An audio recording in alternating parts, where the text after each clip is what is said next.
Integrated transit corridor project की अहम सुरंग और 5 अंडरपास का करेंगे इफ्तिताह।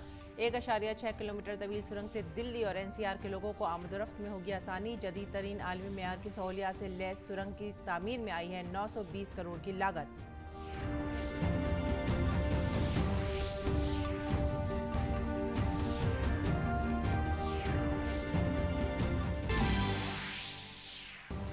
भारत और बांग्लादेश मुश्तरका मुशावरती कमीशन की नई दिल्ली में मीटिंग आज।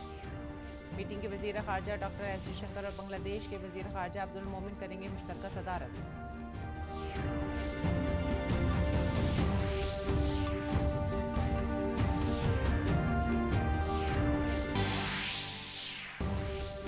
असम में सैलाब की सूरत हाल संगीन। पिछले 24 घंटे में बारिश से जुड़े हादसात में 8 लोगों की मौत।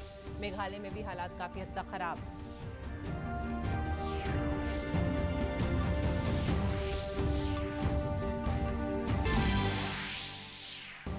वजीर आजम नरेंद्र मोदी आज शतरंज ओलंपियाड की 44वीं एडिशन की करेंगे शुरुआत। ओलंपियाड मिशेल रेले 27 जुलाई को अपनी मंजिल महाबलीपुरम तक पहुंचने से कबल मुल्क भर का करेगा सफर।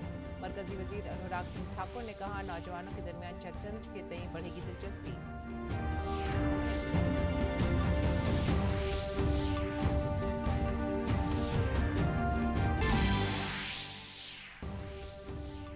नीरज चोपड़ा ने क्वाड्राटिक गेम्स में जीता गोल्ड मेडल। 86.69 मीटर भाला फेंक कर हासिल की जीत। टोक्यो ओलंपिक्स के बाद यह पहला मौका है जब नीरज चोपड़ा ने जीता है गोल्ड मेडल।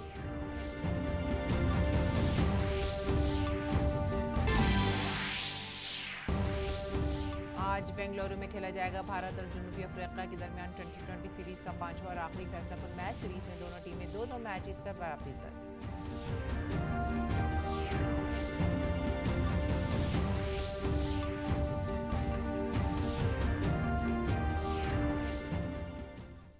आदाब नाज़रीन, उर्दू खबरों में आप सभी का खैर मकदम है। मैं हूं सादिया अलीम। नजर डालते हैं इस वक्त की खास खबरों पर। वजीर आजम नरेंद्र मोदी आज राजधानी दिल्ली में Pragati Maidan integrated transit corridor को कौम के नाम वक्फ करेंगे। ये प्रोजेक्ट प्रगति मैदान रीडेवलपमेंट का हिस्सा है। इससे न सिर्फ ट्रैफिक जाम के बगैर गाड़ियों की नकलो हरकत को यकीनी बनाया जाएगा, बल्कि ईंधन और वक्त की भी बचत होगी। अहम सुरंग रिंग रोड को प्रगति मैदान के रास्ते इंडिया गेट से जोड़ेगी। इस 6 लेन वाली सुरंग में पार्किंग की सहूलियात भी वसी पैमाने पर हैं। पार्किंग से गाड़ियों की महफूज नकलो हरकत के लिए अहम टनल के नीचे 2 क्रॉस टनल भी बनाए गए हैं। यही नहीं, सुरंग को भारतीय सकाफत के मुताबिक सजाया भी गया है।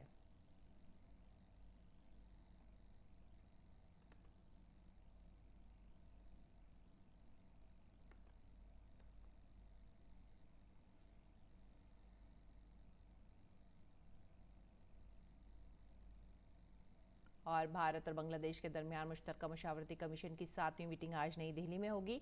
वजीर खारजा डॉक्टर एस जयशंकर और बांग्लादेश के वजीर खारजा अब्दुल मोमिन इस मीटिंग की मुश्तरका सदारत करेंगे।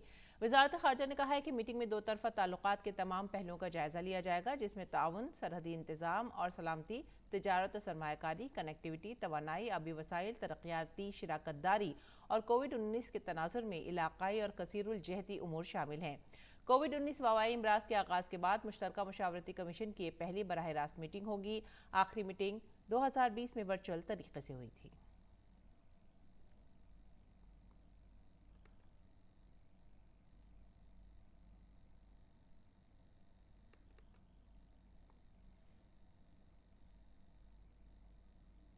अगली खबर असम से। असम और मेघालय में शदीद बारिश की वजह से हालात काफ़ी संगीन है, जिसकी वजह से कई लोगों की मौत हो चुकी है। असम के 28 अजला में 19 लाख से ज़्यादा लोग मुतासिर हैं, जबकि तकरीबन 1 लाख लोग रिलीफ कैंपों में हैं। असम के तकरीबन 3000 गाँव सैलाब से मुतासिर हैं। रियासत के होजाई ज़िले में सैलाब से मुतासिर अफराद को ले जाने वाली एक कश्ती ग़रक़ाब हो गई है और हादसे के बाद 3 बच्चे लापता हैं, जबकि 21 अफराद को बचा लिया गया है। ये वाक़या उस वक्त पेश आया जब कश्ती ज़िले के इस्लामपुर इलाके से सैलाब रिलीफ कैंप जा रही थी। उसके बाद तेज़ बहाव की वजह से कश्ती को पल्ली नदी में उलट गई। मुख्तलिफ मकामात पर सड़कों को भी नुकसान पहुंचा है। इंतजामिया ने मुख्तलिफ मकामात पर रिलीफ कैंप मराकज़ कायम किए हैं। इंतजामिया की तरफ से SDRF, NDRF, fire and emergency services और दीगर एजेंसियों की मदद से बचाव और राहत के इक़दाम किए जा रहे हैं। आला हुक्काम मुतासरा इलाकों का दौरा करके सूरत हाल का जायजा ले रहे हैं। ज़िला इंतज़ामिया ने आवाम से ज़रूरी एहतियाती तदाबीर इख्तियार करने की अपील की है। मुसलसल बारिशों के बाइस बेशतर दरियाओं में पानी की सतह बुलंद हो रही है। ब्रह्मपुत्र, गौरांग, कुपली, मानस और पगालदिया नदी की पानी की सतह कई इलाकों में खतरे के निशान से ऊपर है। रियासती हुकूमत ने सैलाब और लैंडस्लाइडिंग में फंसे लोगों के लिए गुवाहाटी और सिलचर के दरमियान परवाजों का भी इंतजाम किया है। वज़ीर आज़म नरेंद्र मोदी ने हफ्ते के रोज़ असम के वज़ीर आला हेमंत बिस्वा शर्मा से रियासत में सैलाब की मौजूदा सूरत हाल के बारे में मालूमात ली और मरकज़ से हर मुमकिन मदद की यकीन दहानी कराई।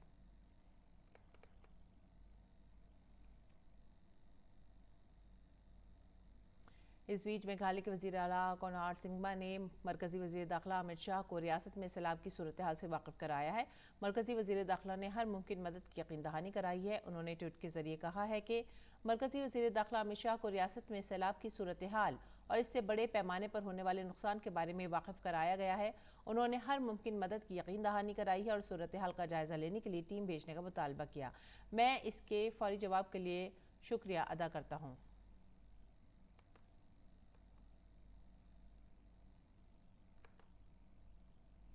भारत ने कोरोना के खिलाफ जंग में एक रिकॉर्ड कायम किया है। कोविड की वबा के खिलाफ सबसे मौसर हथियार के तौर पर शुरू की गई वैक्सीनेशन मुहिम के तहत मुल्क में अब तक 196 करोड़ से ज्यादा वैक्सीन की खुराकें दी जा चुकी हैं। गुज़िश्ता 24 घंटों में 11,61,000 से जायद वैक्सीन लगाई गई। वैक्सीनेशन मुहिम मुल्क में कोविड से लोगों के तहफ़्फ़ुज़ का एक अहम जरिया है और इसका आला सतही पर मुसलसल जायजा और निगरानी की जा रही है।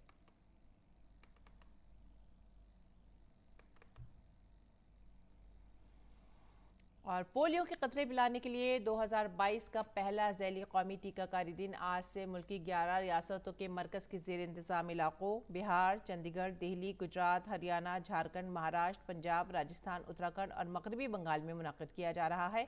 इस पोलियो मुहिम के दौरान बूथ, घर घर, मोबाइल और ट्रांसिट टीमों के जरिए 5 साल से कम उम्र के तकरीबन 39 मिलियन बच्चों को पोलियो की दवा पिलाने का हदफ मुकर्रर किया गया है।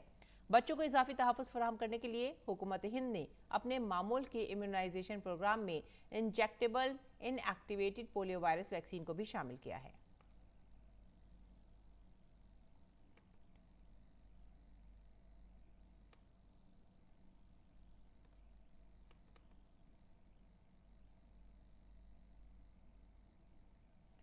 सेहत के मरकजी वजीर डॉक्टर मनसुख मंडाविया आज मध्य प्रदेश का दौरा करेंगे। वजीर सेहत भोपाल एम्स का दौरा करेंगे। वो IITDM जबलपुर में स्किल सेल बीमारी के मजबूरी इंतज़ाम पर एक वर्कशॉप में भी हिस्सा लेंगे और बाद में भोपाल मेमोरियल अस्पताल और तहकीकी मरकज़ का भी दौरा करेंगे।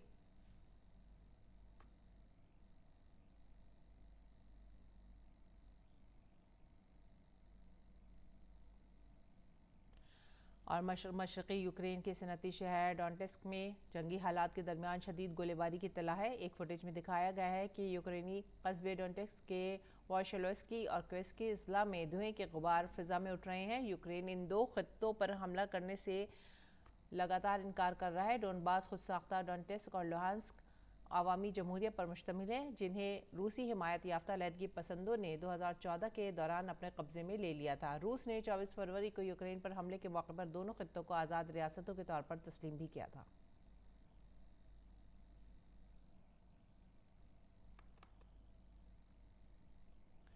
इस बीच यूक्रेन के सदर व्लादिमीर ज़ेलेंस्की ने जंगज़दा जुनूबी फ्रंट लाइन का दौरा किया। सदारती दफ्तर की तरफ से जारी एक वीडियो में ज़ेलेंस्की को ओडेसा की सड़कों के साथ साथ चलते हुए और इलाकाई इंतजामिया में होने वाले नुकसान का मुआयना करते हुए देखा गया है। ज़ेलेंस्की ने बहरा अस्वद के शहर मिकोलाइव का दौरा किया और मज़ाफ़ाती ओडेसा इलाकों में फ़ौजियों से मुलाकात की। ताहम हालिया हफ्तों में ज़ेलेंस्की ने शुमाल मशरक़ी शहर खार्किव के गैर एलानिया दौरे किए हैं, जहां पहले भी शदीद लड़ाइयाँ हुई थीं।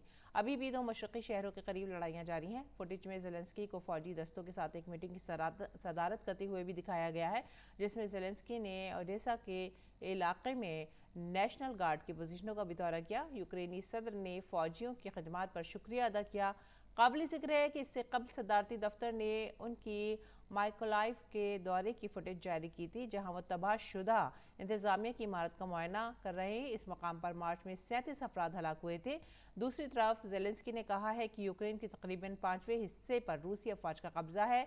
लक्समबर्ग में अराकीन पार्लियामान से खिताब करते हुए यूक्रेन के सदर ज़ेलेंस्की ने कहा कि हमारा 20% इलाका इस वक्त रूस के कंट्रोल में है।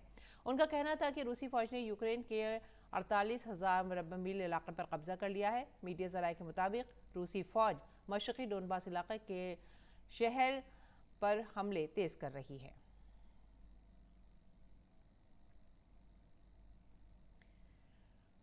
मशरक़ी यूक्रेन के गांव बरहोरियोका पर रूसी फौजियों की बमबारी के बाद एक स्कूल मलबे में तब्दील हो गया है। इस वाक़े में 2 अफराद की हलाकत की तस्दीक हुई है और 60 दीगर अफराद की हलाकत का अंदेशा है। लुहांस्क इलाके के गवर्नर सरबाई गदाई ने कहा है कि कल रूसी फौज ने स्कूल पर बम गिराया जिससे इसे आग लग गई। स्कूल में 90 लोगों ने पनाह ले रखी थी। तकरीबन 4 घंटे बाद आग पर काबू पाया गया और मलबा हटाया गया। उन्होंने कहा कि अब तक 30 अफराद को बाहिफाजत मलबे से निकाला जा चुका है।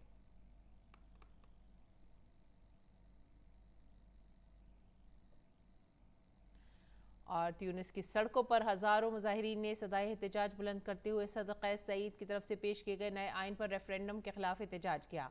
एहतजाज के दौरान तमाम मुजाहिरीन ट्यूनिस के झंडे और प्ले कार्ड्स हाथों में लिए हुए थे जिन पर लिखा था कि कानून की रियासत कमेटियों की रियासत नहीं। काबिल जिक्र है कि मुजाहरे के वक्त फ्री कॉन्स्टिट्यूशनल पार्टी के रहनुमा अबीर मूसा ने की। मुजाहिरीन ने ट्यूनिस के सदर कैस सईद के खिलाफ जमकर नारेबाजी की जिन्होंने गुज़िश्ता बरस ट्यूनिस के पार्लियामान को तहलील करते हुए एग्जीक्यूटिव पावर को अपनी गिरफ्त में ले लिया था ताकि वो इक़्तिदार की अपनी जड़ों को मजीद मजबूत कर सके। कैस सईद ने मुल्क में रेफरेंडम की अगली तारीख 25 जुलाई मुकर्रर की है। नेज़ कैस सईद ने एक नया इंतखाबी कमीशन भी तश्कील दिया है। इसके अलावा एक आर्जी जुडिशल कौंसिल भी मुकर्रर की गई है। ताहम ट्यूनिस की अहम सियासी जमातों का कहना है कि वो रेफरेंडम का खुलकर बायकॉट करेंगे। वहीं ताकतवर UGTT लेबर यूनियन ने नए आइन पर मुज़ाकरात में हिस्सा लेने से साफ इनकार कर दिया है।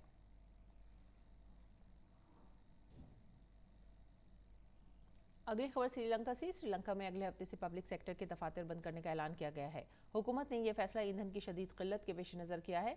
श्रीलंका ईंधन के मौजूदा बहरान की वजह से अपनी दरामदात के लिए ज़र मुबादला को महफूज बनाने के लिए बड़ी हद तक दबाव में है।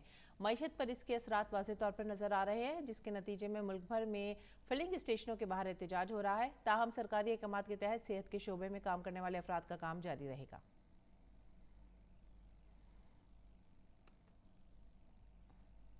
और बांग्लादेश में शदीद बारिश से सैलाब ने तबाही मचा दी है। सैलाब की वजह से 60 लाख अफराद की जिंदगी मुतासिर हुई है।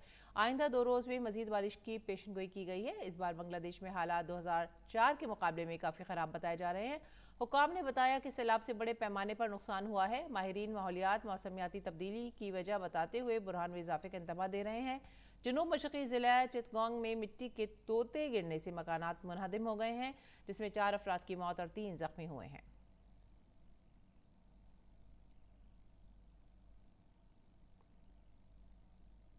और अब रुख करेंगे खेल की खबरों का। टोक्यो ओलंपिक्स में तलाई तमगा जीतने वाले जेवलिन फेंकने वाले नीरज चोपड़ा ने फिनलैंड में क्वारतानी गेम्स में तलाई तमगा जीता है।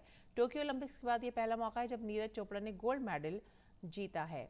उन्होंने कामयाबी 86.69 मीटर जेवलिन फेंक कर हासिल की है। इससे कबल नीरज चोपड़ा ने पावनॉर्मी गेम्स में भी कौमी रिकॉर्ड तोड़कर चांदी का तमगा जीता था।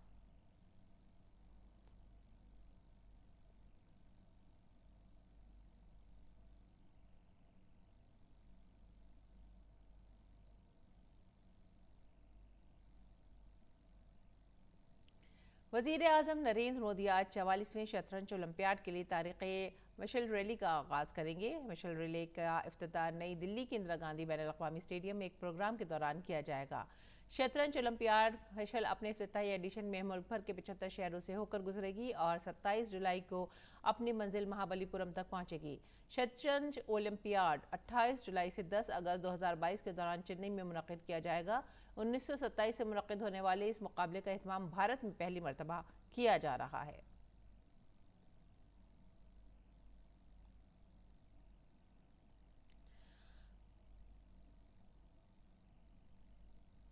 बुजुर्ग शायर इब्रार किरतपुरी कल इंतकाल कर गए। उन्होंने 83 बरस की उम्र में आखिरी सांस ली।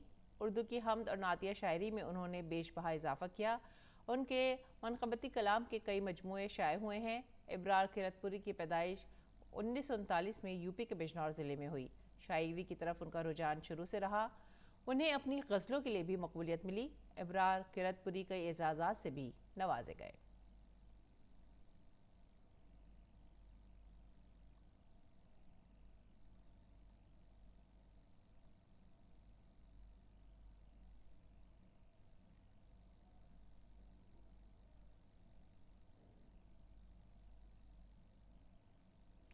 नाजरीन, अब पेश है अखबारात का जायजा।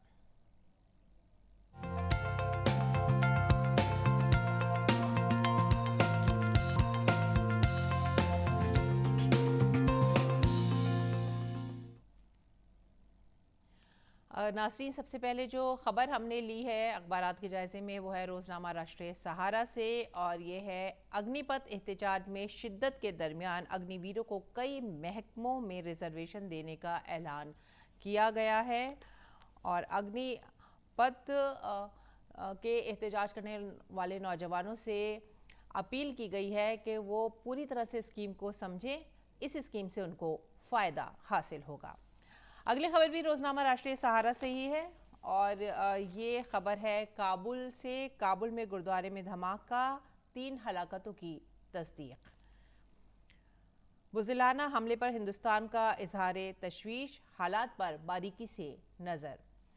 जो अगली खबर हमने ली है वो है रोज़नामा राष्ट्रीय सहारा से, और ये इंटरनेशनल पेज से खबर हमने ली है। बांग्लादेश में सैलाब का कहर, 25 लोग हलाक, लाखों लोग मुतासिर। इस बार 60 लाख से ज़्यादा लोग मुतासिर बताए जा रहे हैं बांग्लादेश सैलाबाद में। आगे बढ़ेंगे अगली खबर की तरफ, और यह आज़मीन हज से मुताल्लिक़ खबर भी रोज़नामा राष्ट्रीय सहारा से ही है। मुंबई से आज़मीन हज का पहला काफिला हज के लिए रवाना हो चुका है। आगे बढ़ेंगे दूसरी खबर की तरफ। हमारा समाज की यह खबर है, यूपी बोर्ड के 10वीं के नताइज जारी कर दिए गए हैं और लड़कियों ने इस बार भी मारी है बाजी। जो इसकी अगली खबर है वो है अखबार मशरिक़ से।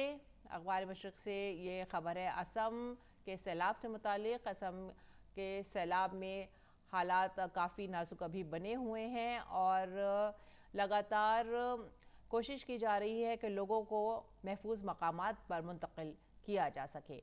तो आज के उर्दू अखबारात का एक मुख्तसर सा जायज़ा ये था। अब आगे बढ़ते हैं खेल की खबरों की तरफ। भारतीय खवातीन हॉकी टीम का आज नीदरलैंड के रॉटरडैम में FIH खवातीन हॉकी प्रो लीग टूर्नामेंट के दूसरे मैच में अर्जेंटीना से मुकाबला होगा। पहले मैच में भारतीय टीम ने अर्जेंटीना को 4-3 से शिकस्त दी। मुकर्ररा वक्त तक दोनों टीमों ने 3-3 गोल किए थे, लेकिन पेनल्टी शूट आउट में भारत ने 2 गोल किए, जबकि अर्जेंटीना की टीम 1 ही गोल कर पाई। भारतीय टीम इस वक्त 10 मैचों में 22 पॉइंट के साथ पॉइंट टेबल में तीसरे मकाम पर है, जबकि अर्जेंटीना की टीम 14 मैचों में 38 पॉइंट के साथ सरफहरिस्त रही। भारतीय खवातीन की हॉकी टीम 21 और 22 जून को नीदरलैंड के रॉटरडैम में अमेरिका से मुकाबला करेगी। भारतीय वक्त के मुताबिक दोनों मैच रात 8 बजे से खेले जाएंगे। और इस बीच भारत और जनूबी अफ्रीका के दरमियान 2020 क्रिकेट सीरीज का 5वां और आखिरी फैसलाकुन मैच आज शाम 7 बजे से बेंगलुरु में खेला जाएगा। सीरीज में दोनों टीमें 2-2 मैच जीतकर बराबरी पर रहीं।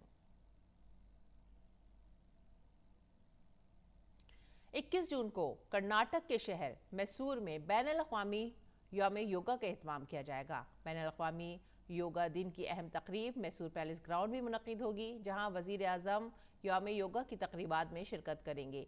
मैसूर पैलेस ग्राउंड में 15,000 लोग एक साथ योगा करेंगे। इस मरतबा यौम योग के प्रोग्राम पर गार्डन रिंग भी बेहद पुरकशिश होगी, जो सूरज की रफ्तार से चलेगा। गार्डन रिंग 79 ममालिक से गुजरेगा और 16 टाइम जोन को उबूर करेगा। इस साल बैनुल-अक़वामी यौम योगा की थीम इंसानियत के लिए योग है।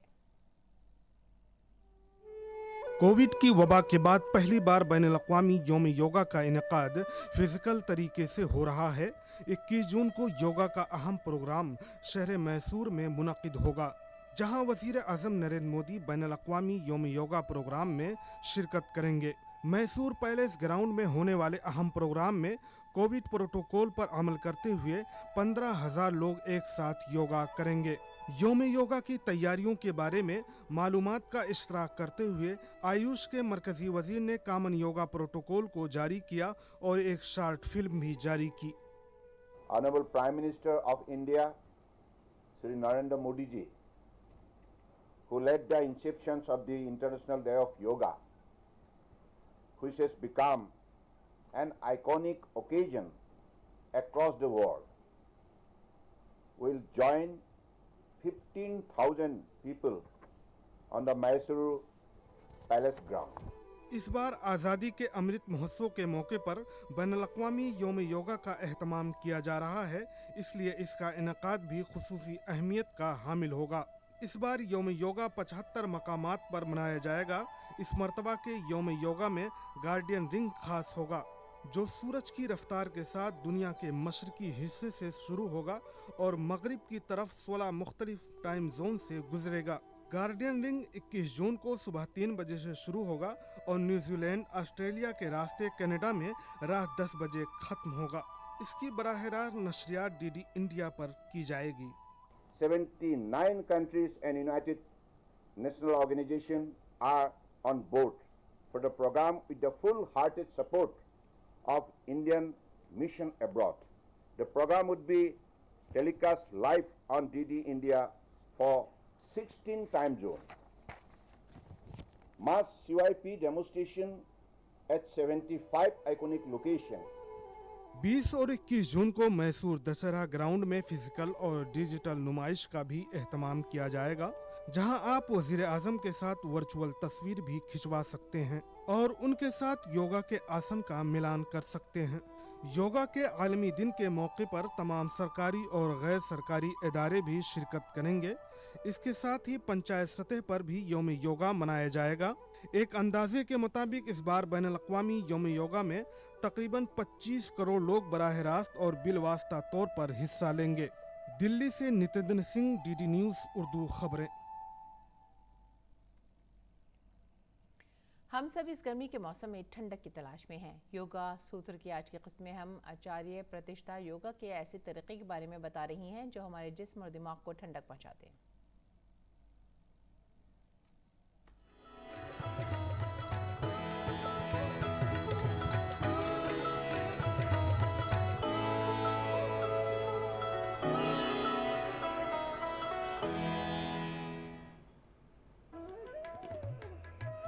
नमस्ते, मैं हूँ आचार्य प्रतिष्ठा। गर्मी बहुत बढ़ गई है और अंतर्राष्ट्रीय योग दिवस आ रहा है, यानी 21 जून। और आप जानते हैं 21 जून वाकई में सबसे बड़ा दिन होता है, क्योंकि ये हमारे कैलेंडर वाइज भी सबसे बड़ा दिन होता है और सबसे गर्म दिन भी होता है। पर अगर आप नियमित रूप से योगाभ्यास करते हैं तो आप गर्मी में भी ठंडक का एहसास ले सकते हैं। आपको आर्टिफिशियल एसी में बैठने की आवश्यकता नहीं है, आप अपने शरीर के अंदर ही नेचुरल एयर कंडीशनिंग ऑन कर सकते हैं।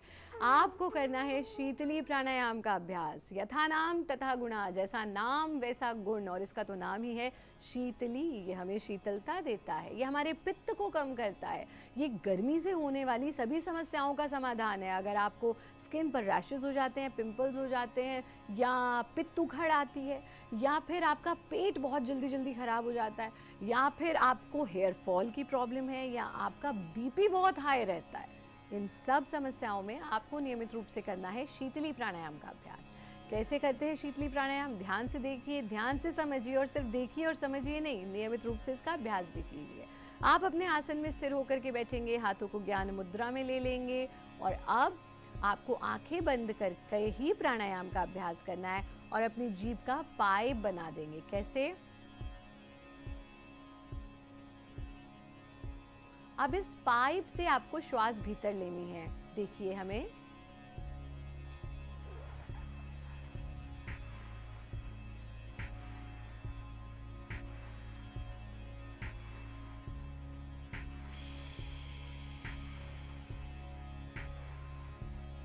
हमने जीभ का पाइप बनाया, उस पाइप से श्वास ली, हमारे जीभ के टिप पर हमें कूलिंग सेंसेशन अनुभव हुआ, और इस आवाज़ पर हमने पूरा ध्यान टिका दिया।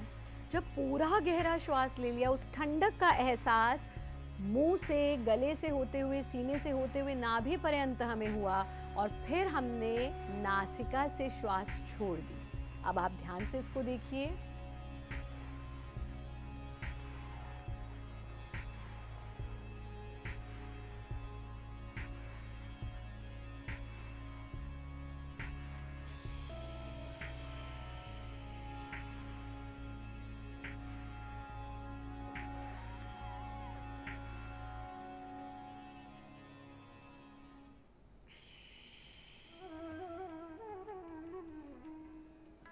कम से कम 5 बार और ज़्यादा से ज़्यादा 10 मिनट तक आप इसका अभ्यास कर सकते हैं। फिर धीरे धीरे से आंखों को खोल देंगे।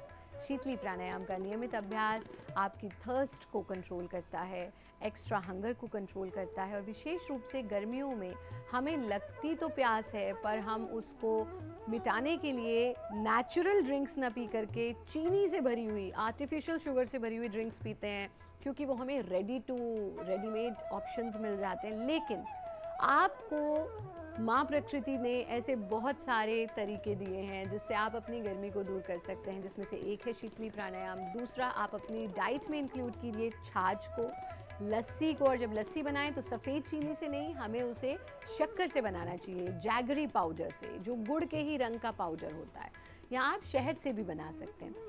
फिर आप सत्तू का सेवन कीजिए, आप नींबू पानी का सेवन कीजिए, आप खस के शरबत का सेवन कीजिए, आप बेल के शरबत का सेवन कीजिए, आपकी सारी गर्मी से संबंधित समस्याएं दूर हो जाएंगी। आप फ्रेश फ्रूट्स का सेवन कीजिए। हमारा कार्यक्रम देखते रहिए, पानी भरपूर मात्रा में पीजिए, प्रकृति के साथ समय बिताइए और योगी बनिए, उपयोगी बनिए।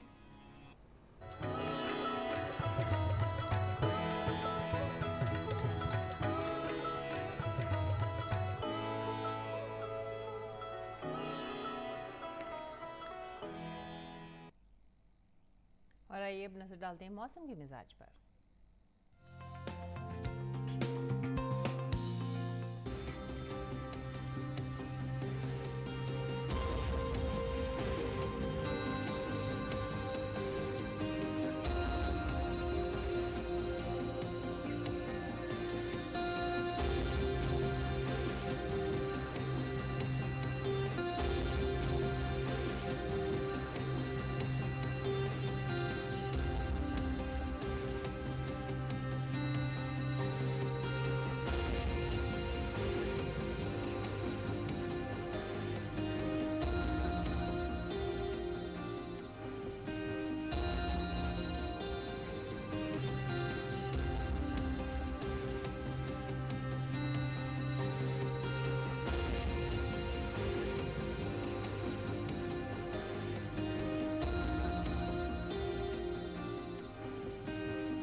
नाज़रीन, अब वक्त हो गया आप सभी को विदा कहने का। आप हमारी पूरी टीम को दीजिए इजाज़त। आदाब।